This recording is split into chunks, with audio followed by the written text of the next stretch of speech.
Hey guys, it's Troy here, and do you mind if I show you another cool vintage pen that I picked up here recently? At the DC show, I already showed you a video from my first day there where I picked up 3 vintage pens, and one of them is right here in front of you. I've already done videos on 2 of them so far. Why? Well, I kind of like vintage pens, and I enjoy the history behind them.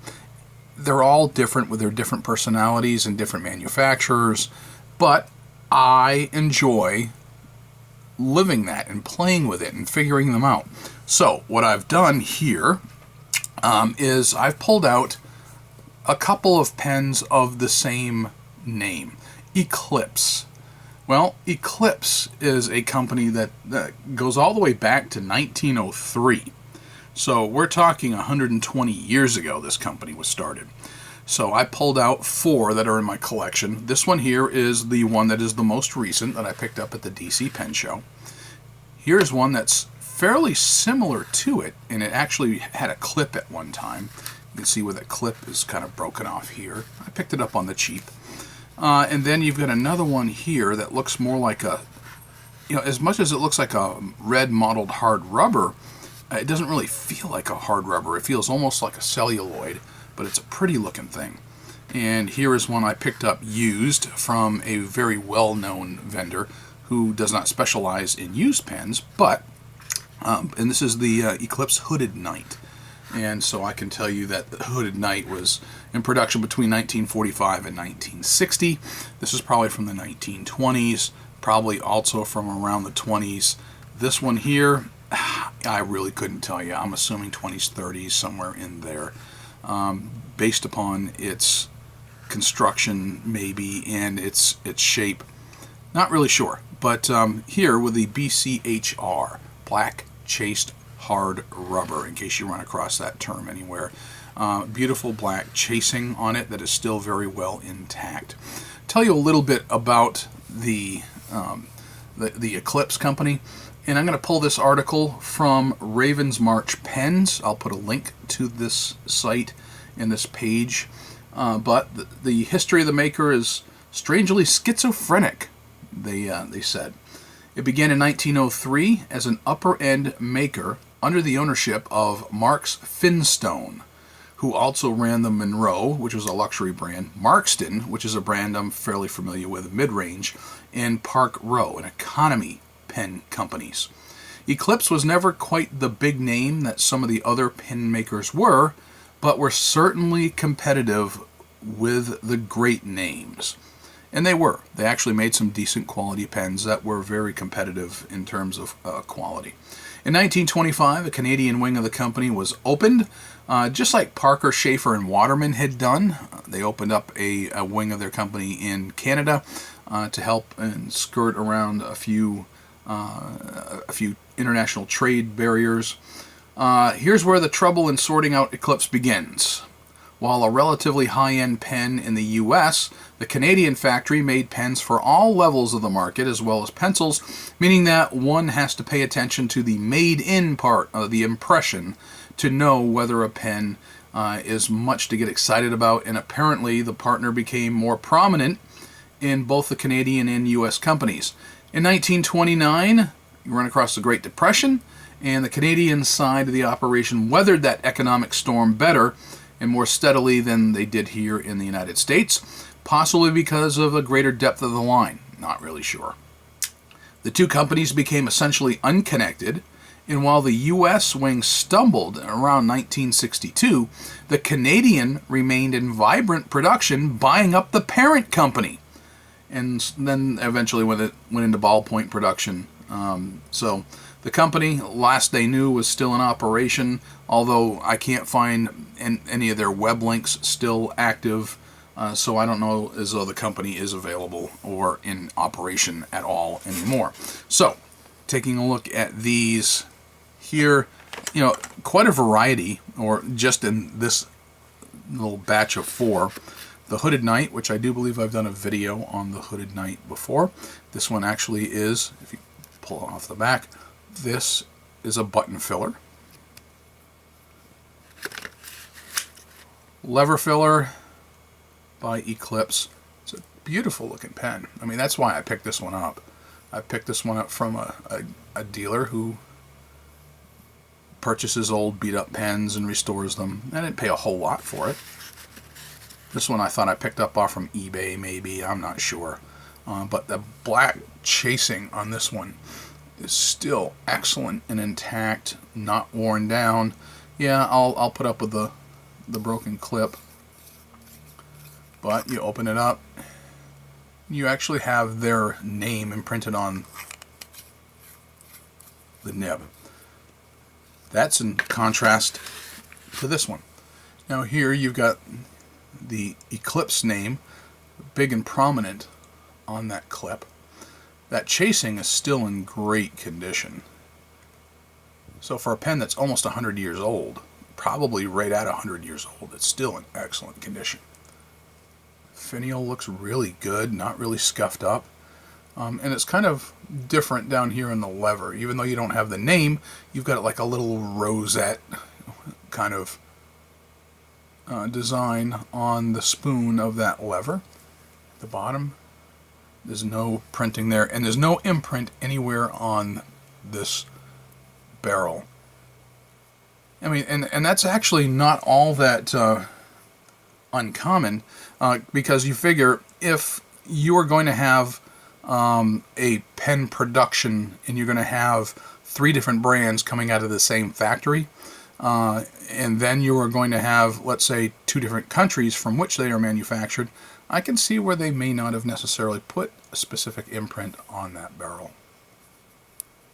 But I will tell you, this is kind of what in their day would be considered oversize,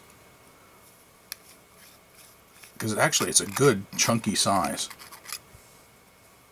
You open it up and you got a warranted nib rather than something with their imprint on it. I'll explain that here momentarily.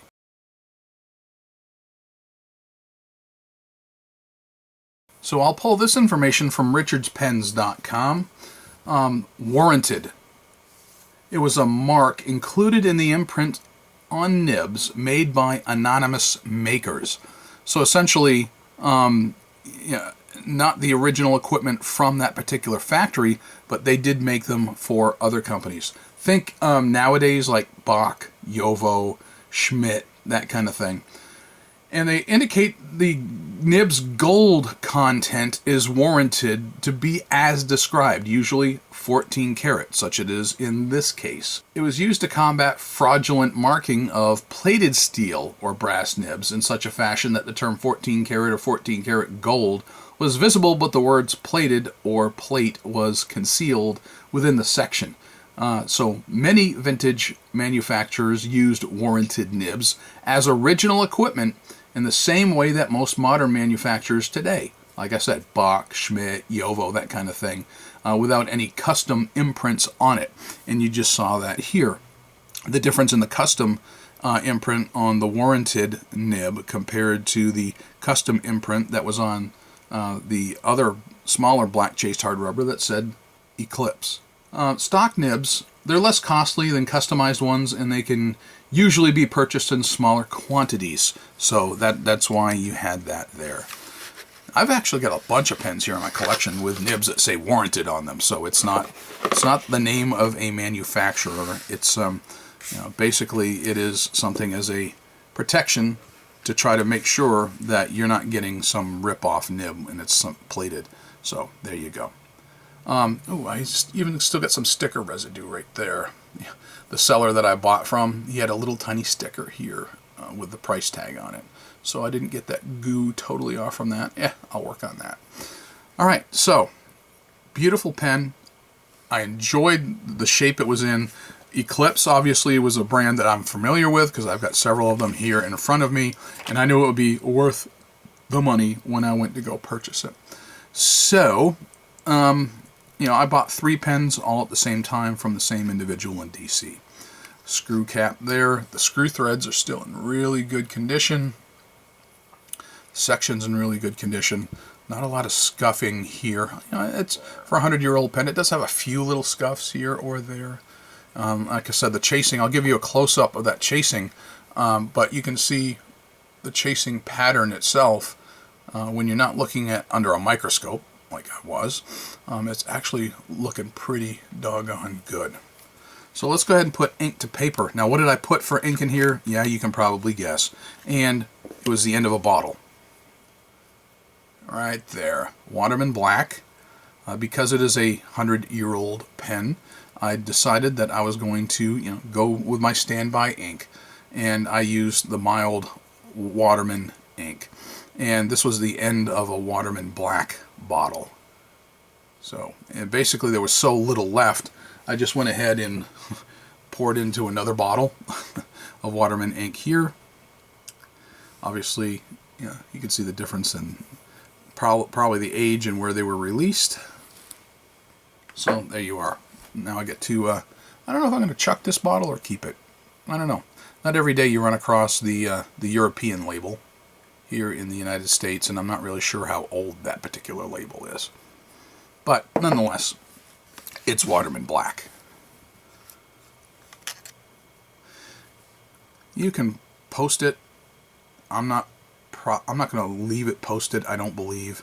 It does give it a little unwieldy length, like a miniature baseball bat or a small club. Yeah, I don't really need that. And it does add a little bit of weight to it. But so let's go ahead and take a look at how this baby writes. An Eclipse. I don't know the name.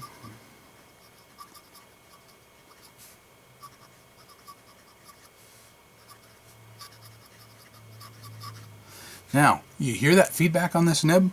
It is a 14 karat gold nib. And it writes with a fine line.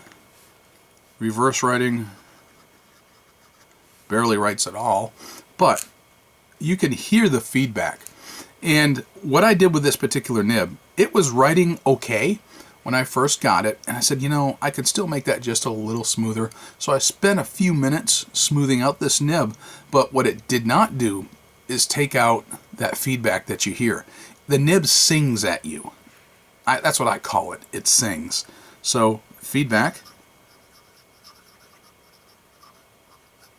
is obvious.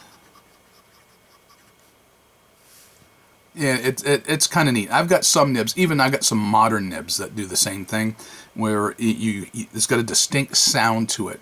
And no matter how you write with it, it's got that feedback noise to it. But since I inked it up, it's done really well. I haven't had any issues with it. Haven't had any hard starts with it. It's written first time every time that I've been using it. I've written letters with it, or parts of letters. And it's doing well. And in terms of being smooth, it's fairly smooth. Like I said, it kind of, when I first got it, it wasn't quite as smooth. I said, it's not bad. It could be better. So I spent just a little bit of time, and it certainly looks a whole lot and feels a whole lot better now. And yes, with 14 karat, can I get some flex out of it? Sure.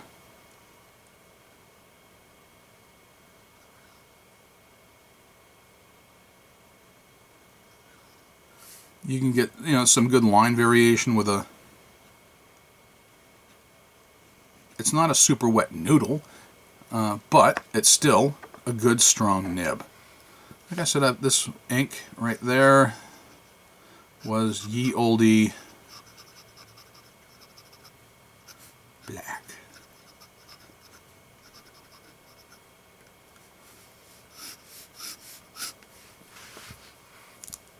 Alright, so if you're out looking, you want some vintage, you want a gold nib, you want something hopefully that's kept up its shape because it's well built, it doesn't hurt to look at the Eclipse line. I didn't like that hooded knight as much as I kind of hoped I would, but it's different. Well, by the way, why is it called a hooded knight? Well, let's go ahead and show you. Semi-hooded nib on it. So they call it the hooded knight. And this one's been kind of beat up. I mean, it's not in great condition. And this little blind cap at the end, it does not like to hold still. It's got a point where you twist it on and you can feel the resistance, but you can keep twisting and keep twisting, and it'll, you know, get loose, tight as you go along. So this isn't one of my favorite pens, and that, quite honestly, that little button is really, really stiff, so it's kind of difficult to fill and especially to clean. So anyway, there you go here with a nice vintage lever filler. I really need to get some of that goo off from there, that sticker goo. That's the only downside I see when you put little tiny stickers on there to put a price on it. Some sellers do, some don't. That's why a lot of sellers have tiny little tags that are like with a string, rather than putting stickers on them. But anyway, it's a nice pen. I like the size of it. It's a good quality. You can feel the quality just as you can with anything from Schaefer that they ever put out, anything that Waterman ever put out during that time period. Well built, and no complaints at all. And it is kind of fun to sit here and listen to it as you're writing with it. So there you go. Here's just another few ideas for you. Yeah, I know I don't get as many views when I do vintage pens because a lot of people are into the latest and greatest thing. Personally, I've got a great appreciation for vintage and the history behind them.